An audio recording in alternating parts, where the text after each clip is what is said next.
Nouveau bilan lecture et c'est parti. On commence chez Vega Dupuis avec le premier tome de Cicatrice et mon premier coup de cœur 2024 côté manga.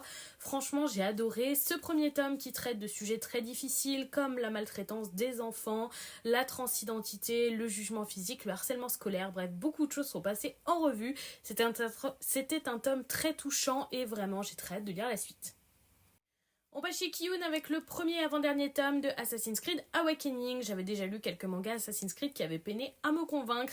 C'est également le cas de celui-ci qui ressemble beaucoup aux autres. C'est pas une mauvaise histoire en soi, mais c'est pas assez intéressant pour me donner envie de continuer. De chez Meian, ensuite j'ai lu le 7e et dernier tome de L'ami de ma fille et je dois dire que j'étais un peu déçue par cette fin. Franchement, il y aurait eu moyen de faire beaucoup mieux, on reste vraiment sur notre fin suite à cette lecture et beaucoup de choses restent en suspens. Je trouve que la fin n'a pas été assez creusée du tout et c'est dommage parce qu'il y avait un potentiel.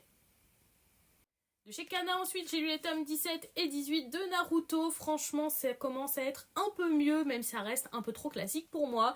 Le tome 17 était sympathique, mais sans plus, j'ai aimé le tome 18 avec la mort d'un certain personnage que j'ai trouvé assez touchante. C'est déjà mieux qu'au début. On termine avec le 17e tome de Fullmetal Alchemist qui est l'avant-dernier. Pour moi, ce titre est un chef-d'œuvre. La fin du titre est incroyable et vraiment pour moi un titre à ne pas rater. Vous devez le lire absolument. Et voilà pour ce bilan lecture, dites-moi si vous avez lu ces titres ou s'ils vous tentent.